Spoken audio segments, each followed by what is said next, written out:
अस्सलाम वालेकुम। ये लेक्चर 2 का पार्ट नंबर 2 है, जिसमें हम बायोलॉजी की जो शाखें पिछले लेक्चर में रह गई थी, हमने जेनेटिक्स तक पढ़ लिया था। अब उससे आगे जो ब्रांचेज़ हैं और सब फील्ड्स हैं बायोलॉजी के, हम उन्हें स्टडी करेंगे। अ, यहाँ पे जो सबसे पहले है वो है पैलियोंटोलॉजी। पैलियोंटोलॉजी का क्या मतलब है? Palaeontology is the branch of biology that deals with the study of fossils. यानी कि बायोलॉजी की वो ब्रांच जो फॉसल्स के मतलब हमें बताती है। फॉसल्स का जिसमें हम मुताला करते हैं, बायोलॉजी की उस ब्रांच को हम बोलते हैं जी पैलियोंटोलॉजी। पैलियोंटोलॉजी में हम देखते हैं कि फॉसल हैं क्या। सबसे पहले हमें फॉसल्स के बारे में मालूम होना चाहिए। तो अगर आप ये नीचे देखें तो आपको यहाँ पे फॉसल की डेफिनेशन लिखी हुई नज़र आ रही होगी कि fossils are the remains of the plants and animals that were preserved in the rocks and other geological formation. यानी कि पौधों और जानवरों की जो बाकियात है ना, जो हज़ारों लाखों या करोड़ों अरबों साल पहले फना हो गई थी, चट्टानों में रह गई थी, किसी न किसी तरीके से वहाँ पे दब गई, तो उनको हम क्या बोलते हैं कि ये हैं फॉसल। पौधों और जानवरों की कोई भी बाकियात हो सकती हैं। मिसाल के तौर पर उनके फुटप्रिंट्स हो सकते हैं, पाँव के निशानात हो सकते हैं, या फिर उनकी हड्डियाँ हो सकती हैं। किसी पौधे की अगर हम फॉसिल्स की बात करें तो उसके पत्ता हो सकता है कि वो महफूज हो गया हो, लाखों साल तक उसको कुछ ना हुआ हो। ये कुदरती तौर पर ही होता है कि अक्सर कई साल तक इनको कोई नुकसान नहीं पहुंचता, या इन्वायरमेंटल कंडीशंस ऐसी आ जाती हैं, आबो-हवा ऐसी उनको मिलती है कि उनमें जो डीकम्पोज़िशन का प्रोसेस है वो रुक जाता है और वो हमेशा के लिए महफूज हो जाते हैं। ठीक है? या पूरा पौधा हो सकता है, या पूरा जानवर हो सकता है, या उनके कुछ निशानात हो सकते हैं। तो इन्हें हम बोलते हैं फॉसल्स, जो लाखों करोड़ों साल पहले फना हो चुके थे और लेकिन उनकी बाकियात बाकी रह गईं। ठीक है? उन्हें हम फॉसल्स बोलते हैं। तो ये फॉसल की डेफिनेशन आपके लिए अहम है। ये पेपर में पूछी जाती है कि फॉसल से क्या मुराद है। अब हम आते हैं ऊपर कि फॉसल की जो स्टडी है, इनका जो एग्जामिनेशन है, इसका जो तज्ज़िया है, इसकी क्या अहमियत है जी? फॉसल को हम क्यों स्टडी करें? इतनी मेहनत से हम जो पैलियोंटोलॉजिस्ट हैं, फॉसल्स को जो स्टडी करते हैं, वो चट्टानों में इनको ढूँढते हैं। तो इसका मुताला हमारी किस तरह मदद करता है? तो ये इसका जो फ़ायदा है फॉसिल्स को स्टडी करने का कि ये एवोल्यूशनरी हिस्ट्री बताते हैं। यानी कि ये साइंसदानों को जानदारों की इर्तिकाई तारीख़ जानने में मदद करते हैं। इर्तिकाई तारीख़ क्या है जी? एवोल्यूशनरी हिस्ट्री यानी कि इर्तिकाई तारीख़ एक सिलसिला है कि ज़िंदगी किस तरह पानियों से शुरू हुई, पानियों में, समंदरों में ज़िंदगी शुरू हुई। जो एवोल्यूशन कि जो मानने वाले हैं उनका ये नज़रिया है कि फिर वो ज़िंदगी फिर ज़मीन पर आई, ज़मीन पर रेंगने वाले जानदार, कुछ ऐसे एम्फीबियन जो ज़मीन पर भी रहते थे और पानी में भी रहते थे, फिर मुकम्मल तौर पर ज़मीन पर रहने वाले जानदार, फिर उसके बाद ज़िंदगी हवाओं में मुंतकिल हो गई, जैसे परिंदे, उड़ने वाले परिंदे, ठीक है? तो ये जो सारा इनके दरमियान लिंक है ना, ये हमें फॉसल्स बताते हैं, ठीक है ना? मिसाल के तौर पर जो सबसे पुराना फॉसल बताया जाता है कि वो एक बैक्टीरियम का है, जिसे हम सायानोबैक्टीरियम कहते हैं। सायानोबैक्टीरियम वैसे अमूमी तौर पर होता है कि बैक्टीरिया फोटोसिंथेसिस नहीं करते, लेकिन ये बैक्टीरिया की वो वाहिद किस्म थी जो कि बैक्टीरिया की ये वो किस्म थी जो दरियाफ्त हुई है 3.5 बिलियन ईयर्स अगो, यानी कि 3.5 अरब साल पहले, जो कि फोटोसिंथेसिस करते थे। ठीक है ना? अब ये जो कदीम तरीन फॉसल है, ये साइनोबैक्टीरियम का है, जो कि हमें एवोल्यूशन के बारे में बताता है कि ज़िंदगी इतने अरब साल पहले भी मौजूद थी। यानी कि इस तरह आजकल हमारे पास इस तरह की टेक्निक्स मौजूद हैं जो हमें बताती हैं कि इस जानदार की, या ये जो फलाना बैक्टीरिया है, या जो कोई भी है जानदार मिला है, इसकी ज़िंदगी को हम मालूम करने के लिए हमारे पास कार्बन डेटिंग या दूसरे मॉडर्न टेक्निक्स मौजूद हैं जो हमें बता सकती हैं कि इनकी ज़िंदगी क्या है, कितने साल पहले, अरब साल पहले ये ज़मीन पर मौजूद थे। इसी तरह और भी हैं, डायनासोर्स के भी फॉसिल्स मिले हैं जो कि हमें एविडेंस देते हैं, which provide evidence of giant reptiles that roamed the earth millions of years ago. यानी कि डायनासोर के जो हमें फॉसिल्स मिले हैं, वो हमें बताते हैं कि उनके साथ कोई उनसे पहले या उनके दरमियान कोई द्यो है अक्ल, यानी कि वो बहुत बड़ी जिसामत वाले जानदार ज़मीन पर मौजूद थे, जो ज़मीन पर घूमते फिरते थे और फिर वो तबाह हो गए, ठीक है ना? असल में डायनासॉर्स के बारे में कहा जाता है कि ये बहुत बड़ा पत्थर था, वो ज़मीन पर आया और गिरा और उसने डायनासॉर्स की तकरीबन सारी जो स्पीशीज़ थी उनका ख़ात्मा कर दिया, ठीक है? तो ये हमें फॉसिल्स बताते हैं, ये हमें जोड़ते हैं कि किस तरह जानदारों की इर्तिकाई तरीके एक दूसरे के साथ मिलती है। देखें तो अच्छा, आगे है टैक्सोनॉमी। टैक्सोनॉमी में क्या है जी? Taxonomy is the branch of biology that deals with the classification of organisms in groups and subgroups according on the basis of similarities and differences, यानी कि जानदारों में एक जैसी और मुख्तलिफ खसूसियात की बुनियाद पर उनको मुख्तलिफ ग्रोहों में तकसीम करने का अमल क्या कहलाता है जी? टैक्सोनमी। यानी कि बायोलॉजी की वो शाख है जिसमें मुमासलतों और इख्तलाफात की बुनियाद पर जानदारों को ग्रोहों में तकसीम किया जाता है। अगर एक आपके पास आपका कमरा ही हो और उसमें मुख्तलिफ चीज़ें बिखरी पड़ी हुई हों, तो उनको हैंडल करना बड़ा मुश्किल है। तो आप क्या करते हैं कि चीज़ों को आप स्टेप वाइज़, जैसे अगर बुक्स हैं 5 4-5 बुक्स हैं आपके सिलेबस की, तो आप उनको टेबल में रखेंगे अलग तौर पर। इसी तरह अगर दूसरी वो चीज़ है, तो आप उनको मिसाल के तौर पर जो कुशन वगैरह है, आप उनको बेड पर रखेंगे। इसी तरह आप चीज़ों को अरेंज करते हैं। तो जानदारों की भी इसी तरह दुनिया में वैराइटीज़ बिखरी पड़ी हैं, जानवरों और पौधों की, इसलिए हमें उन्हें एक जगह पर स्टडी करना मुश्किल है।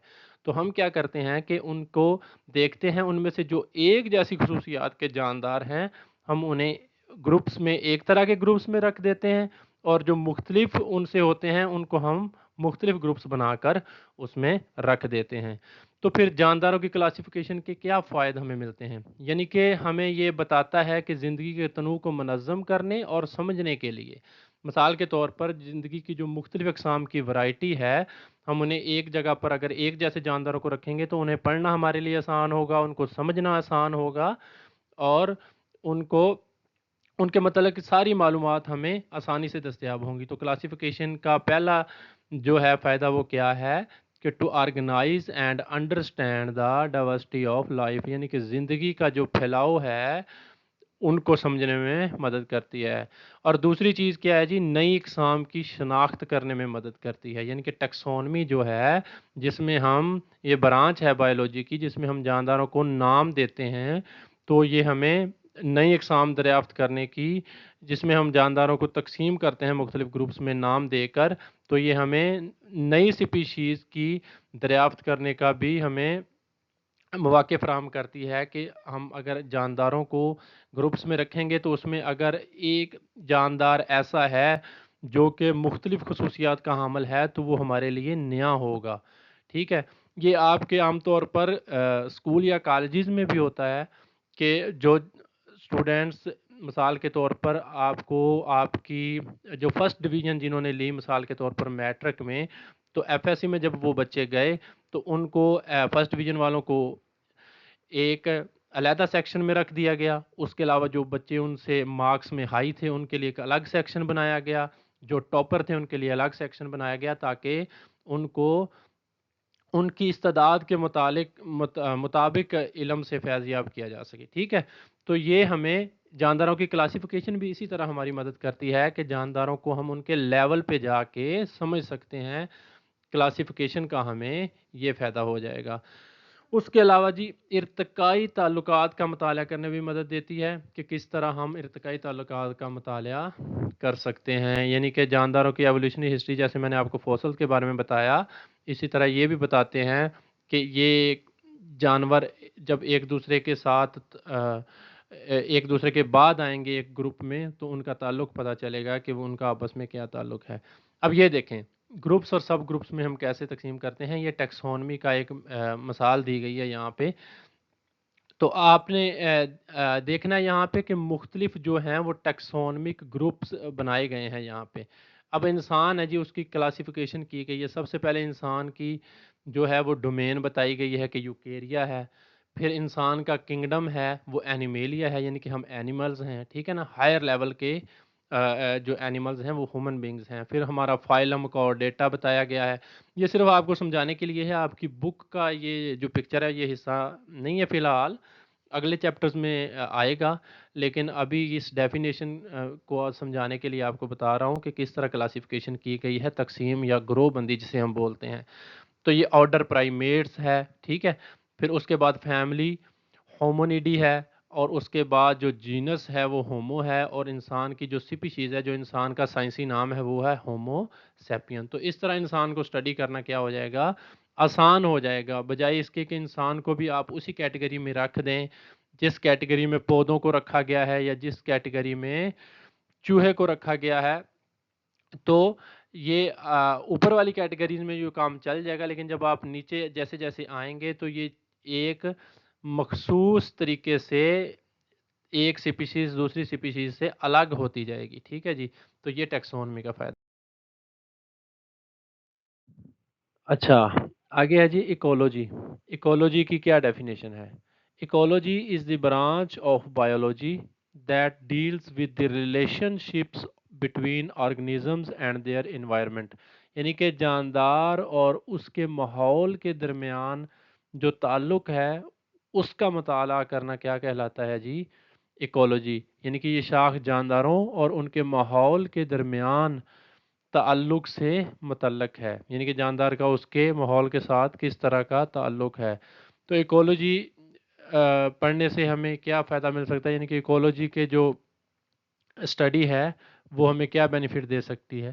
سب سے پہلے ہے جی ہم بایو ڈائیورسٹی کو کنزرو کر سکتے ہیں، یعنی کہ بایو ڈائیورسٹی کو ہم محفوظ بنا سکتے ہیں. یعنی کہ جانداروں کی جو مختلف اقسام ہیں، یعنی کہ جسے ہم بایو ڈائیورسٹی بولتے ہیں، زندگی کا پھیلاؤ ہے، اسے ہم محفوظ کر سکتے ہیں. جب ہم جانداروں کے مختلف تعلقات پڑھ لیں گے تو پھر ہم دیکھ سکتے ہیں کہ کون سے جاندار ایک دوسرے کو نقصان پہنچا سکتے ہیں، کون سے فائدہ. مثال کے طور پر شیر ہے، وہ شیر کو نقصان نہیں پہنچاتا، ٹھیک ہے، وہ گروپس کی شکل میں رہتے ہیں. لیکن جو شیر ہے وہ ہرن کو نقصان پہنچاتا ہے. اب ہرن آگے کیا کرتا ہے جی؟ وہ گھاس وغیرہ کھاتا ہے. تو اس طرح یہ ایک فوڈ چین قسم کی ایک بن جاتی ہے، ایک چین. تو اس میں ہم جب ان کو سٹڈی کرتے ہیں تو پھر ہمیں ان کو بایو ڈائیورسٹی میں ہم ان کو کنزرو کر سکتے ہیں بایو ڈائیورسٹی کو، کیونکہ ہمیں ان کا ماحول اور ان کا مسکن اور ان کا جو فوڈ پیٹرن ہے وہ پتہ چل جاتا ہے کہ یہ کیا کھاتے ہیں، کہاں رہتے ہیں اور کس طرح زندگی گزارتے ہیں. اس کے علاوہ جو انوائرمنٹل پرابلمز ہیں، ایکولوجی پڑھنے سے ان کا بھی ہم حل نکال سکتے ہیں. مثال کے طور پر جو سمندر کی آبی حیات ہے، مچھلیاں وغیرہ ہیں یا دوسری آبی حیات ہے، ان کے اوپر یہ جو سمندروں میں گندا پانی جا رہا ہے، جو دریا گرتے ہیں سمندروں میں، یا پھر یہ سیوریج کے جو ہیں، یا پھر یہ پلاسٹک وغیرہ جا رہی ہے، یہ کس طرح مچھلیوں کے گلز کو نقصان پہنچاتی ہے، یہ ساری دوسری چیزوں کو. تو ہم ان انوائرمنٹل پرابلمز کو یا ماحولیاتی مسائل کو حل کر سکتے ہیں. ایکولوجی کیا ہے جی؟ جاندار اس کے ماحول کے درمیان تعلق ہے، اور جانداروں کے تنوع یعنی کہ بایو ڈائیورسٹی کو محفوظ کرنے میں مدد دیتی ہے، اور ماحولیاتی مسائل ہیں ان کو حل کرنے میں مدد دیتی ہیں. اس کی مثال ہے جی فوڈ چین. فوڈ چین کیا ہے؟ جیسے میں نے آپ کو بتایا کہ ایک جاندار ہے، وہ اپنے سے پہلے جاندار کو کھا جاتا ہے، اور اس کو کیا ہے، اس کے بعد آنے والا جاندار کھا جاتا ہے. یعنی کہ فوڈ چین اس بات کی مثال ہے کہ جاندار کس طرح توانائی اور غذا کے لیے آپس میں جڑے ہوتے ہیں.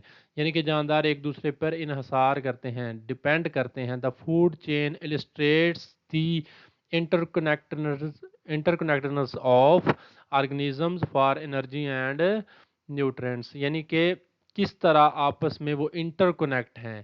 جاندار انرجی کے لیے اور فوڈ کے لیے کس طرح ایک دوسرے پر انحصار کرتے ہیں، اسے ہم کیا کہتے ہیں جی؟ فوڈ چین کہتے ہیں. اب فوڈ چین کی مثال میں نے یہاں پہ ایک لگائی ہے تصویر آپ کے لیے. آپ یہاں پہ دیکھ سکتے ہیں کہ سب سے پہلے ہے جی یہاں پہ آپ کو مل جائے گا پتا. یہ پتا کیا ہے جی؟ اس لیف کو کون کھائے گا؟ کیٹرپلر. کیٹرپلر ہوتا ہے لاروا، یہ جو ہوتی ہے نا بٹر فلائی، اس کا لاروا ہوتا ہے، اسے ہم کیٹرپلر بولتے ہیں. اس کے علاوہ اس کو گھاس کا ٹڈا وغیرہ بھی یہ کھاتا ہے چیزیں. تو کیٹرپلر کھا جائے گا جی لیف کو. تو پھر کیٹرپلر کو کون کھا جائے گا جی؟ کیملیون، گرگٹ کھا جائے گا. کیملیون کو کون کھا جائے گا؟ سنیک کھا جائے گا. سنیک کو کون کھا جائے گا؟ منگوس کھا جائے گا، نیولا کھا جائے گا. ٹھیک ہے. اب آپ مجھے بتائیں کہ یہ جو فوڈ چین ہے جس میں سے پہلے ऑर्गेनिज्म को दूसरा खा रहा है, दूसरे को उसके बाद आने वाला, उसके बाद आने वाले को उसके बाद आने वाला, तो ये एक किस्म की चेन बन जाती है, एक तरतीब बन जाती है। अगर आप मुझे बताएं कि अगर इसमें से हम पत्ता निकाल दें तो क्या ये सारे बच सकते हैं?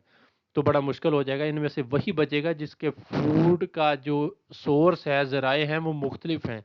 अगर इनमें से मिसाल के तौर पर कैटरपिलर है, उसको खाने के लिए सिर्फ पत्ते ही हैं, तो पत्ते ही खाता है वो। तो अगर पत्ते ख़त्म हो जाएं, पत्तों को हम कंजर्व ना करें, ठीक है ना, पत्तों की हम हिफाजत ना करें, दरख्त ना लगाएं, तो फिर ये कैटरपिलर कहाँ से ज़िंदा रह सकेंगे? अगर कैटरपिलर को खाता है कैमलियोन यानी कि गिरगट, तो फिर अगर ये कैटरपिलर ख़त्म हो जाएंगे तो गिरगट कैसे रहेगा? फिर स्नेक्स कैसे रहेंगे? तो न्योले। ये इस तरह बन जाती है फूड चेन, जिसमें जानदार एक दूसरे के ऊपर ग़िज़ा और तवानाई के लिए इन्हसार करते हैं। तो ये है फूड चेन कि यानी कि इस बात की मिसाल है कि जानदार किस तरह तवानाई और ग़िज़ा के लिए आपस में जुड़े होते हैं। ये जानदारों की इंटरकनेक्टedness के बारे में हमें बताता है।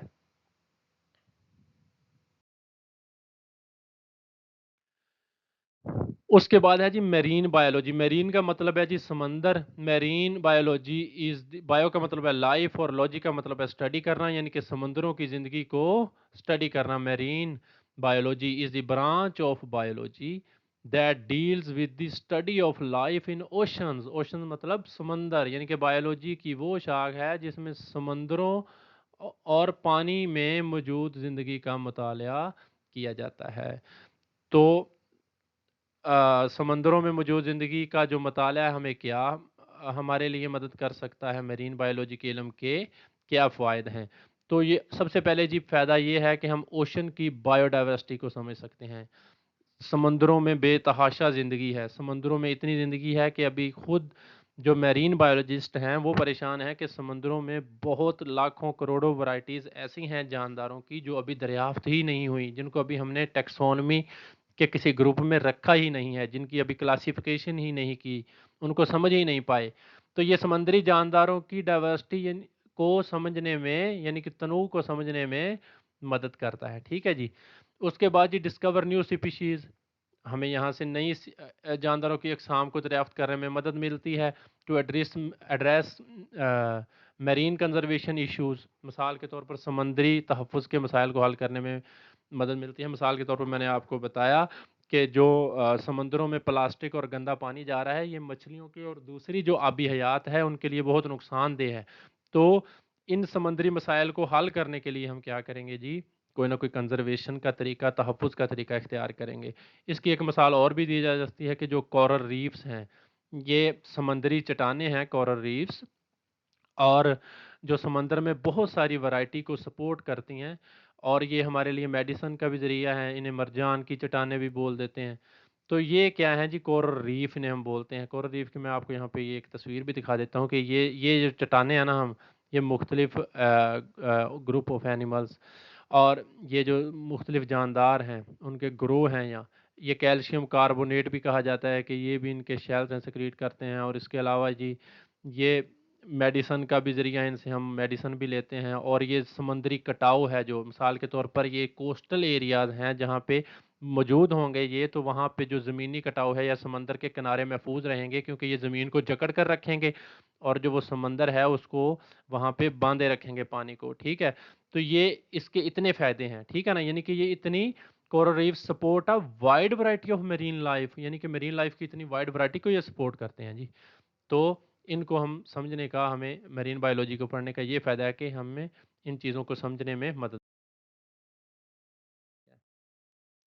अच्छा जी, उसके बाद है जी पैथोलॉजी। पैथोलॉजी क्या है? Is the study of disease, यानी कि बीमारियों का मुताला, देयर काज़ेज़ उनकी वजूहात, एंड देयर इफ़ेक्ट्स, यानी कि बीमारियों की वजह, उस बीमारियों बीमारियों का मुताला, उनकी वजह और उनके असरात। ठीक है जी। बीमारियों, उनके असबाब और असरात का मुताला क्या कहलाता है जी? पैथोलॉजी। पैथोलॉजी का नॉलेज हमारे लिए किस तरह मददगार साबित हो सकता है? सबसे पहले जी जब हम बीमारी के बारे में पढ़ेंगे तो हम बीमारी की शनाख्त कर पाएंगे, जिसे हम बोलते हैं डिजीज़ डायग्नोसिस, यानी कि बीमारी की तशखीस। सबसे पहली चीज़ जो होती है वो तशखीस होती है कि ये बीमारी है क्या। जब तक बीमारी नहीं पता चलेगी तब तक इलाज आपको नहीं पता चलेगा, चाहे आप जितनी मर्जी मेडिसिन लें। اس کے بعد ہے کہ جب بیماری دریافت ہو جائے گی، تشخیص ہو جائے گی، تو پھر ہم اس کو پریونٹ کر سکتے ہیں، یعنی کہ اس کے بعد ہے جی پریونشن اینڈ ٹریٹمنٹ، یعنی کہ بیماری کی روک تھام اور علاج۔ تو پیتھولوجی کیا ہے جی؟ بیماری کا مطالعہ ہے، اس کی وجوہات کا مطالعہ ہے، اس کے اسباب اور اس کے اثرات کا مطالعہ ہے کہ جسم پر وہ کس طرح کے اثرات ڈالتے ہیں، تو اسے ہم بولتے ہیں جی پیتھولوجی۔ اس کی مثال کیا ہے جی؟ Pathology studies how the uncontrolled division and spread of cells causes cancer. Cancer کیا ہے جی؟ سیل کی بے قابو تقسیم کو ہم کینسر بولتے ہیں، یعنی کہ مثال کے طور پر ایک سیل ہے ہمارے جسم میں، سیل مل کر، میں نے بتایا تھا کہ یہ ہمارے جسم کی اینٹیں ہیں، جیسے بلڈنگ کے ایک بلاکس اینٹیں ہوتی ہیں، اس طرح ہمارے جسم کی جو ہیں بلاکس، بلڈنگ بلاکس، وہ سیل ہیں۔ تو سیل اگر تو نارملی تقسیم ہوتا رہے جس طرح کہ اس کا پروسیس ہے قدرتی طور پر، تو پھر تو ہم کہیں گے یہ نارمل سیل ہے، لیکن اگر سیل کی تقسیم ہو جائے انکنٹرولڈ تو یہ بن جاتا ہے کینسر۔ تو یہ کینسر ہے، یہ جو انکنٹرول ڈویژن ہے سیل کی، جب یہ کنٹرول سے باہر ہو چکی ہے تو یہ پھر اب پیتھالوجسٹ جب دیکھے گا ایک چیز کو کہ یہ تو ایک نارمل سیل نہیں ہے، یہ تو انکنٹرول ڈویژن ہے، تو پھر وہ سمجھیں گے کہ یہ چیز کیا ہے جی؟ کوئی نہ کوئی بیماری ہے، تو پھر بیماری کی کیا ہو جائے گی؟ تشخیص، یعنی کہ پتہ چل جائے گا کہ یہ کیا ہے جی؟ کینسر ہے، ٹھیک ہے؟ تو یہ پیتھولوجی کا کام ہے، یعنی کہ study of diseases, their causes and effects. اس کے بعد ہے جی امیونالوجی، امیون سسٹم کا مطالعہ۔ امیونو مطلب امیون سسٹم، یعنی کہ جو آپ کا مدافعتی نظام ہے جو بیماریوں کے خلاف آپ کو بچاتا ہے، اور لوجی مطلب اسٹڈی، یعنی کہ امیونولوجی کا مطلب کیا ہو گیا جی؟ یعنی کہ اسٹڈی، امیون سسٹم کا مطالعہ۔ Immunology is the branch in which we study the components of the immune system and their role against diseases, یعنی کہ یہ ہمیں بتاتا ہے کہ ہم سب سے پہلے ہمارے امیون سسٹم کے کمپوننٹس کون کون سے ہیں جی؟ ٹی سیلز ہیں، بی سیلز ہیں، یا جو بھی ہیں ہمارے جسم میں اینٹی باڈیز بنتی ہیں، جو بھی کسی باہر سے کوئی حملہ آور کوئی بھی جراثیم ہے، پیتھوجن ہے، وہ ہمارے جسم پہ حملہ کرتا ہے، تو اس کے خلاف جو فوج کھڑی ہوتی ہے وہ ہمارے جسم کے مدافعتی نظام کے کیا ہیں جی؟ کمپوننٹس ہیں، حصے ہیں، تو وہ ہماری مدد کرتے ہیں بیماریوں کے خلاف لڑنے کو۔ تو ان چیزوں کا سارا مطالعہ کون کرے گا؟ امیونولوجسٹ۔ تو اس ہم اسٹڈی کو کیا بولیں گے جی؟ Immunology.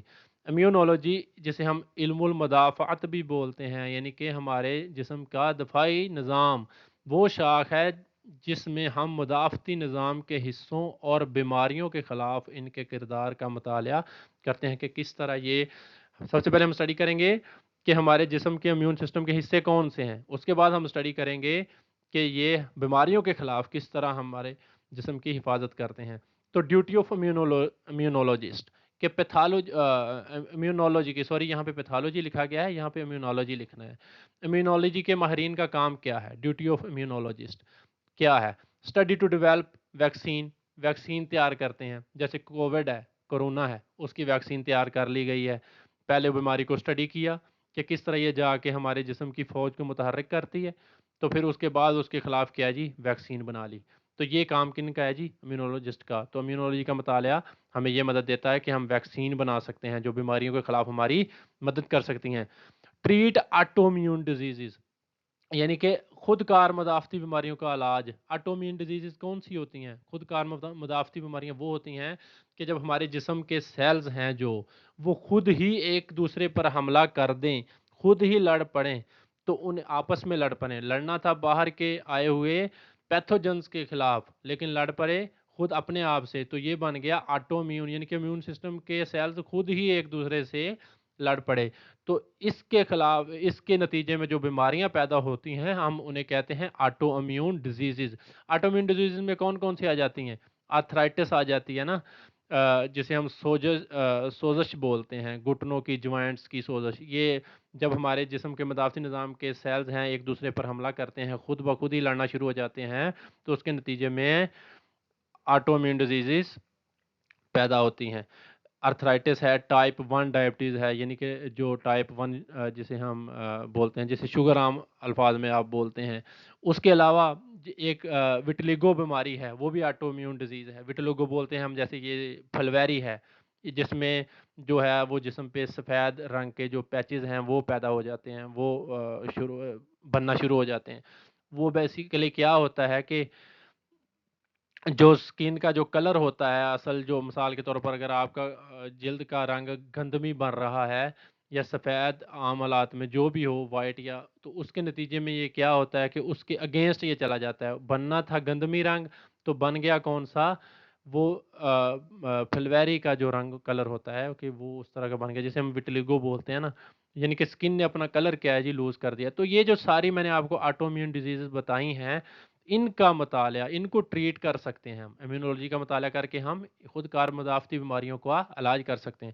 Improve immune responses to infections, یعنی کہ ہم انفیکشنز کے اگینسٹ ہمارے جو جسم کے مدافعتی رد عمل ہے اس کو بہتر بنا سکتے ہیں، کہ ایک دوائی نے اثر نہیں کیا تو ہم دیکھیں گے کہ یہ سیلز نے رسپانس کیوں نہیں کیا ہمارے جسم کے، تو ہم اس سے بہتر دوائی لے آئیں گے۔ ٹھیک، آ گیا جی pharmacology. Pharmacology is branch in which we study drugs, جس میں ہم ڈرگس کا، ادویات کا and their effects on the body. ٹھیک ہے جی، ہم ادویات کا اور ان کا جسم پر اثرات کا مطالعہ کرتے ہیں۔ ٹھیک ہے جی، ادویات جسم پر ان کے اثرات کا مطالعہ فارماکولوجی کہلاتا ہے۔ تو اس کی اہمیت کیا ہے جی؟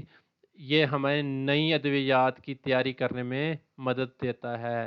جب ہم ایک ڈرگ کا اثر پڑیں گے جسم پر، نہیں اثر آ رہا، تو ہم اس کے مقابلے میں کیا لے آئیں گے جی؟ نئی ڈرگ لے آئیں گے جی، یہ اس سے بہتر ہے۔ ٹھیک ہے، تو نئی نئی اینٹی بائیوٹک، جیسے کووڈ تھی، یہ بیماری دنیا کے لیے نئی تھی، تو انہوں نے اس کے خلاف جو پہلی ویکسین تھی وہ کوئی بھی اثر نہیں کر رہی تھی، تو پھر انہوں نے کووڈ ویکسین آئی، نئی ویکسین بنائی۔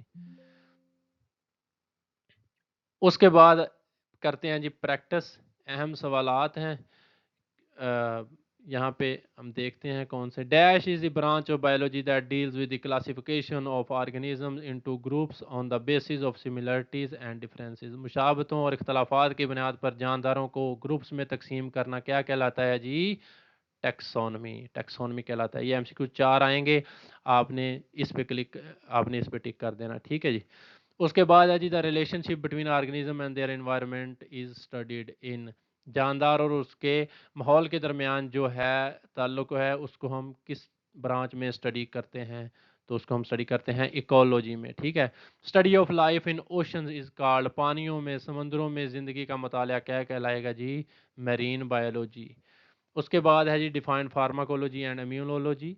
فارماکولوجی ہے کہ ڈرگ کے کیا اثرات ہیں جسم پہ، اور امیونولوجی کا مطلب کیا ہے کہ ہمارا جو مدافعتی نظام ہے اس کی اسٹڈی کو اور اس کے حصوں کی اسٹڈی کو ہم کیا بولتے ہیں جی؟ امیونولوجی۔ یہ ایک شارٹ کویسچن ہے۔ پیتھالوجی کیا ہے اور اس کی امپورٹنس بتائیں، یہ آپ پیچھے دیکھ سکتے ہیں، کتاب کھلی ہے آپ کے سامنے، آپ اس سے بھی دیکھ سکتے ہیں۔ اس کے بعد ہے what are fossils with their importance, fossils کیا ہیں، ان کی اہمیت بتائیں کہ یہ ہمیں ارتقائی تاریخ کے بارے میں بتاتے ہیں۔ رائٹ اے نوٹ آن 4 اور 5 branches of biology, important long question ہے کہ آپ کو کوئی سی 5 برانچز یا 4 دی جائیں گی، جتنے نمبر کا سوال ہوگا، 4 کا یا 5 کا، اس کے مطابق آپ نے اس پہ نوٹ لکھ دینا۔ اگر آپ کو برانچز کے نام دیے جائیں گے تو انہی برانچز پہ لکھنا ہوگا، اگر آپ کو کہا جائے گا کہ کسی پہ بھی لکھنے تو آپ کو جو اچھے سے آتی ہیں آپ ان میں سے 4 یا 5 میں لکھ دینا۔ تو یہ چیپٹر بڑا امپورٹنٹ ہے، ایزی بھی ہے اور ڈیفینیشن ہے، آسانی سے آپ اس کو یاد کر سکتے ہیں، ان کے لفظوں میں اس کے مطالب ہیں، تو آپ اس کو لازمی یاد کریں۔ 10 سے 12 نمبر کا پیپر ایزیلی آ جانا۔ دیکھیں اتنے زیادہ چیپٹر ہیں، اور اس میں سے یہ جو پہلا چیپٹر ہے اتنا ایزی، اس میں سے اگر آپ کو 10-12 نمبر کا پیپر آ جائے تو اور آپ کو کیا چاہیے؟ تو اس کو اچھے طریقے سے یاد کریں، بڑا ایزی چیپٹر ہے۔ تو ساتھ ساتھ میں پریکٹس بھی کروا رہا ہوں اور ساتھ آپ کو شارٹ اور لانگ بھی بتا رہا ہوں جو امپورٹنٹ ہیں۔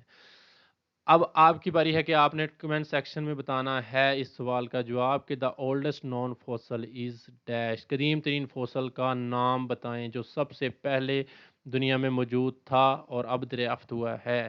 اب تو آپ اس کا نام بتائیں گے۔ چلیں اگلے لیکچر میں انشاءاللہ ملتے ہیں، بہت شکریہ، اللہ حافظ۔